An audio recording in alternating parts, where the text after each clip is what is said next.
Hello friends, मैं GDS dental से doctor Rohit Sharma.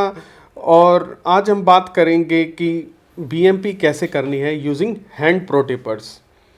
हमने अपनी लास्ट वीडियो के अंदर इस टूथ की एसीपी कर ली थी, अगर आप देख सकते हैं। और अगर आपने मेरी पुरानी वीडियो देखी है कि भैया मैंने एसीपी कैसे करी है, तो आप इस दांत को भी देख के समझ जाएंगे। हैंड प्रोटेपर्स किससे बीएमपी करने के लिए मेरे पास कुछ चीज़ें होनी चाहिए, जैसे 10 नंबर की के फाइल, 15 नंबर की, 20 नंबर की, और हैंड प्रोटेपर्स इरिगेंट्स होने चाहिए, जैसे हाइपो या sodium hypochlorite, normal saline and EDTA भी हम उसको यूज़ कर सकते हैं। फ्रेंड्स, बीएमपी करने के लिए सबसे पहले हमें कैनाल लोकेशन करनी होती है। तो एक बार दोबारा से रिवाइज कर लेते हैं कि हमने कैनाल सही से लोकेट कर लिया है या नहीं। ये हमारी दो कैनाल जो दिख रही हैं, ये मीजल्स कैनाल है। इसके अंदर ये पहली है हमारी एक कैनाल, और इसके अंदर मेरी फाइल ज़्यादा अंदर नहीं जा पा रही है। ये हमारी दूसरी कैनाल, इसमें भी मेरी फाइल ज़्यादा अंदर नहीं जा पा रही है। एंड ये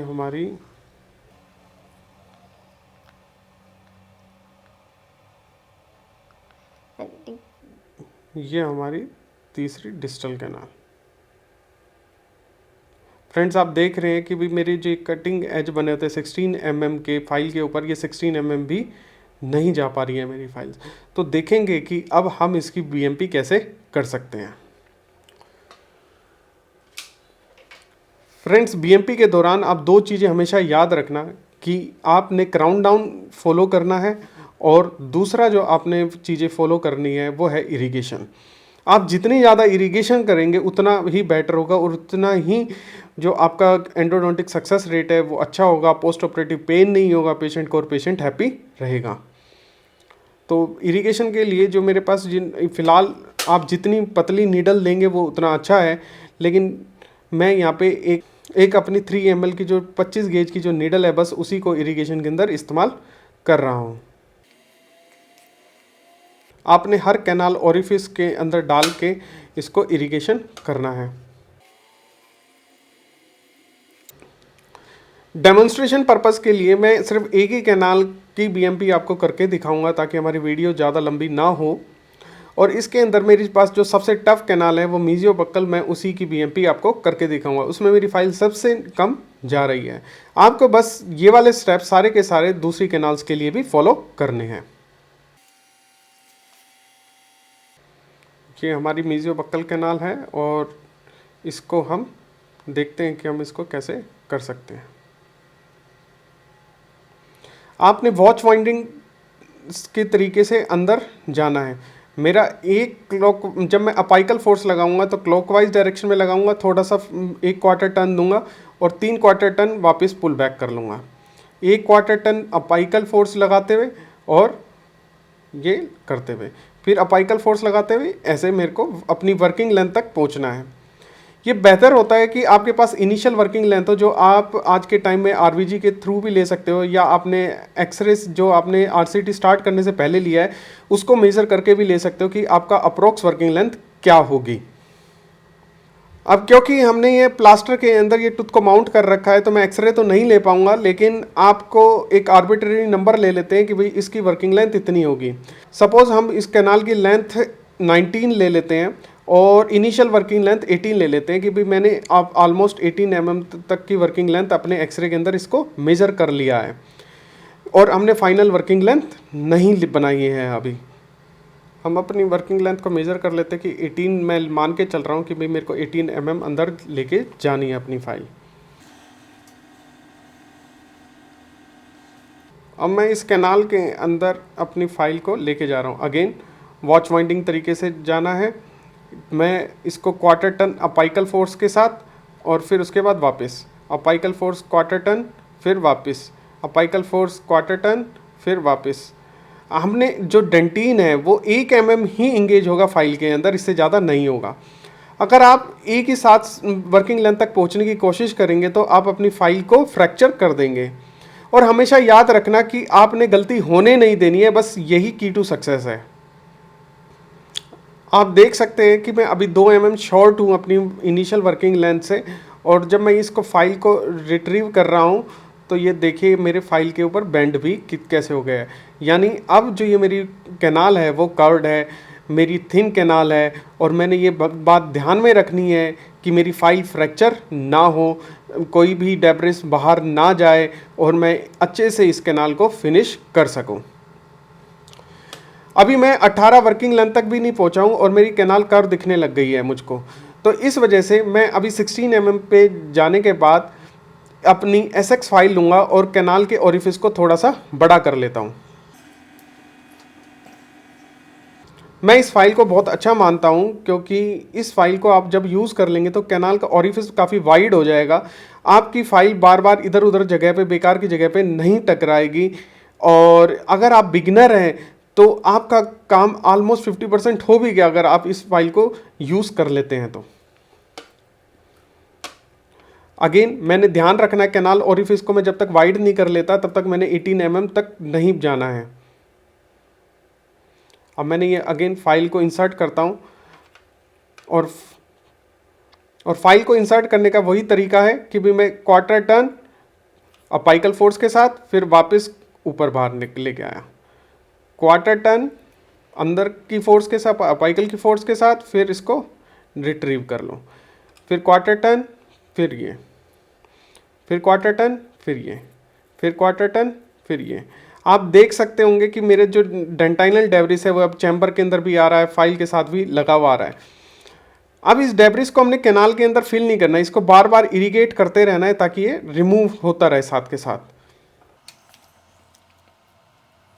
ये डेब्रिस हमारा रास्ता भी ब्लॉक कर सकता है, एक्सट्रूड होके दिक्कत भी क्रिएट कर सकता है। आप देख सकते हैं कि मैंने थोड़ी सी SX यूज़ करी है, अब मेरा ओरिफिस कितना बड़ा दिखने लग गया है। अब मेरा काम आसान होता जा रहा है जैसे जैसे मैं इसको ओरिफिस को इनलार्ज करता हूँ। अगेन अब मैं 18 mm तक फिर से अपनी जो 10 नंबर की के फाइल है उसको ले जाने की कोशिश करूँगा।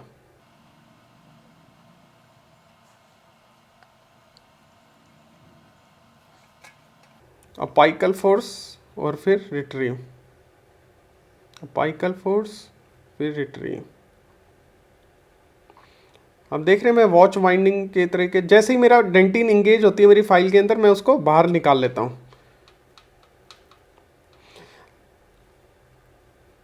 एक बार मेरी फाइल लगभग वर्किंग लेंथ तक जाएगी तो फिर मैं इसको वॉल्स, चारों तरफ के वॉल्स के बाहर एक साथ ऐसे ग्राइंड करते हुए लेके आऊँगा, जिससे क्या होगा कि मेरी जो फाइल है वो सारी डेंटाइनल वॉल्स को इनलार्ज कर रही है, फ्लेयर कर रही है।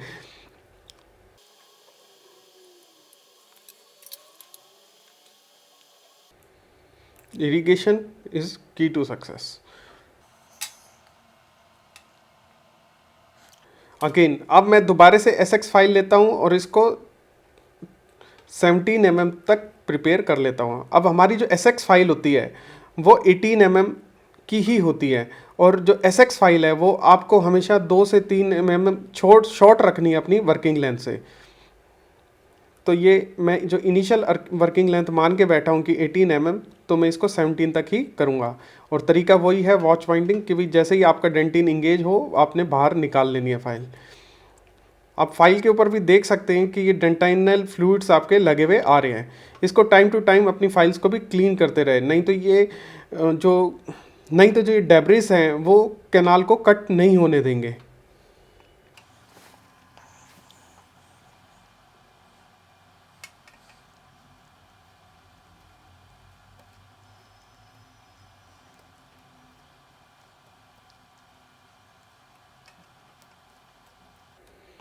ये हमारी रोटरी फाइल्स हैं। एक बार वर्किंग लेंथ के पास जब आप पहुंच जाओगे तो आप इसको जस्ट रोटेटरी मूवमेंट में भी यूज़ कर सकते हो। देख सकते हैं आप कितना सारा डेंटिन वापस आया मेरे साथ। आप देख सकते हैं कि जैसे जैसे हमारी कैनाल प्रिपेयर होती जा रही है तो ओरिफिस कितना वाइड होता जा रहा है, और हमारा जो डेब्रिस है वो आसानी से इरिगेंट के साथ वापस बाहर भी आता जा रहा है।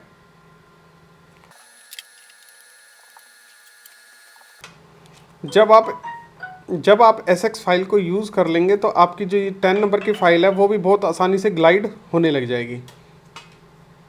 अब मैं सीधा विदाउट एनी टर्न इसको लगभग 16 mm तक जा पा रहा हूँ, लेकिन इससे आगे जाने के लिए मेरे को अभी भी रुकावट महसूस हो रही है। मेरी फाइल 18 mm तक नहीं जा रही है। तो अब मैं दोबारा से इसको थोड़ा सा और प्रिपेयर करता हूँ। आप देख सकते हैं एक ही बार के अंदर मेरी ये बिल्कुल ब्रांड न्यू फाइल कैसे ख़राब हो गई है।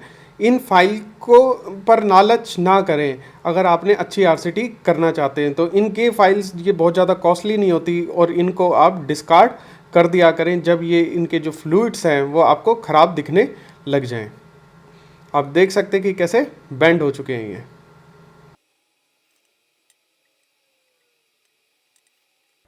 फ्रेंड्स, एक बात का ध्यान रखना, ये कैनाल जो मैं प्रिपेयर कर रहा हूँ ये काफ़ी टफ कैनाल के अंदर से आती हैं। ये काफ़ी पतली कैनाल है, मेरी 10 नंबर की फ़ाइल इजीली नहीं गई है और मेरे को 10 मिनट हो चुके हैं इसको प्रिपेयर करते करते। स्ट्रेट लाइन एसएस बनाने के लिए मैं जस्ट अभी कोरोनल फ्लेयरिंग कर रहा हूँ और अपनी 10 नंबर की फ़ाइल को वर्किंग लेंथ तक पहुंचाने की कोशिश कर रहा हूं। अगर मेरे ये दोनों काम हो जाते हैं तो ऑलमोस्ट मेरा 50% का वर्क भी डन हो जाता है, लेकिन इसमें टाइम ज़्यादा लगने की वजह से पेशेंट कई बार थक जाता है। तो लेकिन आपको पेशेंस रखना है और उसको करते रहना है। पेशेंस लूज़ करेंगे तो आप डायरेक्टली इससे बड़े नंबर की फाइल डालेंगे और अपना काम टफ कर लेंगे। देखिए कितना डेंटिन कट के आ रहा है हमारा।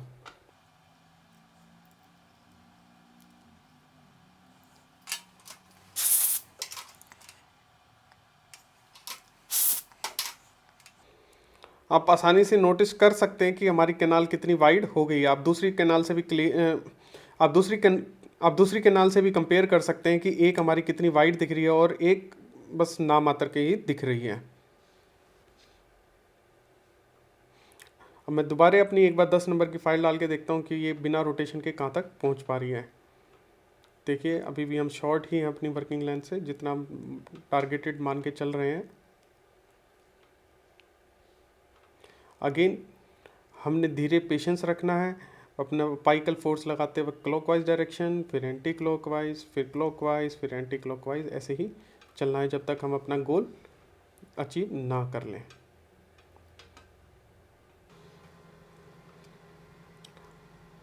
फ्रेंड देख सकते हैं कि अब हम वर्किंग लेंथ तक पहुंच गए, लेकिन मैं फाइल को खींच वापस रिट्रीव कर रहा हूं तो मेरे को बहुत ताकत लगानी पड़ रही है। ऐसा नहीं होना चाहिए, नहीं तो हमारी फाइल ब्रेक हो सकती है।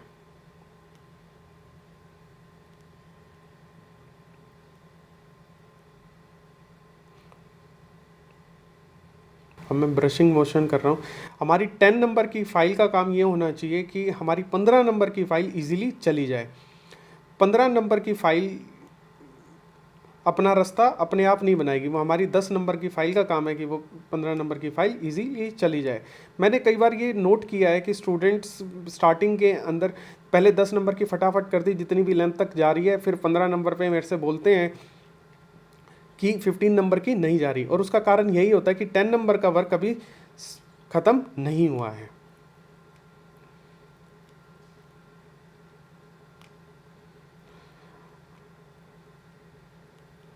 अगर आप यहाँ पे होते तो अप्रिशिएट कर सकते थे कि भी मेरे को कितनी फोर्स लगानी पड़ रही है इसको रिट्रीव करते वक्त। अभी भी यहाँ पे 10 नंबर की फाइल का वर्क नहीं हुआ है।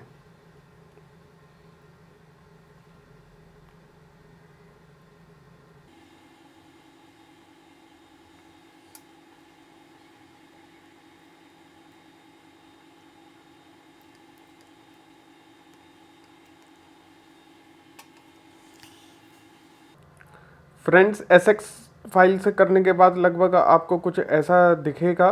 आप ये देख सकते हैं, अप्रिशिएट कर सकते हैं कि हमारी जो एसएक्स से फाइल से हमने जो प्रिपेयर कर लिया उसका ओरिफिस कितना वाइड हो चुका है। एसएक्स फाइल से प्रिपेयर करने के बाद हमें एक्सरे कर लेना चाहिए और अपनी वर्किंग लेंथ को कंफर्म कर लेना चाहिए। आपने बस ये फाइल 10 नंबर की डालनी है और इसका स्टॉपर आपको हमेशा याद रखना है कि वो कौन से कस्प से टकरा रहा था और इसको नीचे कर लेना है। बेहतर तो ये रहता है कि आप एक working length at a time ही बनाएं, तीनों फाइल तीनों कैनाल में डाल के मत लीजिएगा, क्योंकि उससे स्टॉपर ऊपर नीचे हो जाता है और वर्किंग लेंथ डिटरमाइन करने के अंदर काफ़ी दिक्कत होगी आपको। तो ये हमने एक कस्प को टच कर, देखिए अब ये मेरा जो स्टॉपर है मैं ऊपर से देख रहा हूँ तो मुझे लग रहा है कि टच कर रहा है, लेकिन मैं अगर साइड से देख रहा हूँ तो ये मेरे को टच नहीं कर रहा। और अगर आप इसके अंदर अप्रिशिएट कर सकते होंगे कि ये 0.5 mm तो ज़रूर होगा। तो इस तरीके की कुछ वर्किंग लेंथ के अंदर मिस्टेक्स हो जाती है। ये 0.5 mm अगर ये ओवर ऑब्चुरेट हो जाता है तो ये इतना ही काफ़ी होता है एक आरसीटी को फेल करने के लिए। तो ये हमारा रेफरेंस पॉइंट हमेशा ठीक होना चाहिए, और उसके लिए अगर अच्छा तो ये होता है कि हम जो कस्प है उनको फ्लैट कर दें ताकि इस तरीके की दिक्कत ना आए। अगर वर्किंग लेंथ एक्सरे में डिफरेंट आ रही है और एपेक्स लोकेटर में डिफरेंट आ रही है और जो डिस्क्रिपेंसी है वो 1 से 2 mm की है, तो आपको एपेक्स लोकेटर पे बिलीव करना है, क्योंकि ये बहुत बार ये हो सकता है कि जो हमारा फोरामेन है वो पहले से ही बाहर आ जाए और एक्सरे की एंगुलेशन में ये बात हमको पता ना लग पाए। लेकिन ऐसा भी हो सकता है कि आपके पास एपेक्स लोकेटर ना हो, तो उस सिचुएशन के अंदर आपको रेडियोग्राफिक एपेक्स से 0.5 to 1 mm के बीच में लेना चाहिए। मैं जब कंसल्टेंसी किया करता था तो मेरे पास टाइम बहुत कम होता था और मैं रेडियोग्राफिक एपेक्स के ऊपर ही बिलीव करता था, और मेरी जो आरसीटी फेल होती थी मैं जब उसको निकाल के देखता था मोस्टली वो ओवर ऑब्जर्वेशन के कारण ही होती थी। तो इसलिए मैं आपको एडवाइस करूंगा कि आप अगर अपने क्लिनिक है, आपके पास सफिशिएंट टाइम है, तो आराम से वर्किंग लेंथ को डिटरमाइन करें, क्योंकि वर्किंग लेंथ ही है जो आप फ्यूचर डिसाइड करेगी उसका कैनाल को सक्सेस होने का। अब हम निकाल लेते हैं इसको, क्योंकि ये वीडियो काफ़ी लंबी होती जा रही है तो मैं फटाफट आपको स्टेप्स बताता जा रहा हूँ, और करने का तरीका वो सेम ही रहेगा जो हमने एसएक्स फाइल के अंदर और 10 नंबर की फाइल के अंदर अपनाया था। नाउ वर्किंग लेंथ जो भी आपने डिसाइड करी है उसको आपने पहले वर्किंग लेंथ तक पहुँचाना है उस फाइल को, और फिर उसके बाद अप एंड डाउन मोशन देना है। अप एंड डाउन मोशन इसलिए देना है, आपको सारी डेंटाइनल वॉल से उसको जो पल्प डेब्रिस है उसको रिमूव कर देना है। अगर मान लेते हैं कि 10 नंबर की फाइल डालने के बाद ये 15 नंबर की नहीं जा रही है, तो इसका मतलब ये है कि 10 नंबर की फाइल का काम पूरा नहीं हुआ है। आपको ज़बरदस्ती 15 नंबर की फाइल नहीं डालनी है। अगर ये नहीं जा रही है तो आपने 10 नंबर की फाइल से दोबारा करो, उसको अच्छे से वाइड करो कैनाल को, फिर उसके बाद इसको यूज़ करो। कुछ इंटरमीडिएट फाइल्स भी आती हैं 12-13 नंबर की, उसको भी आप यूज़ कर सकते हैं। जब आपका 15 नंबर की फाइल से काम हो जाएगा तो इसके ओरिफिस के अंदर डाल के इसको इरिगेट करना है।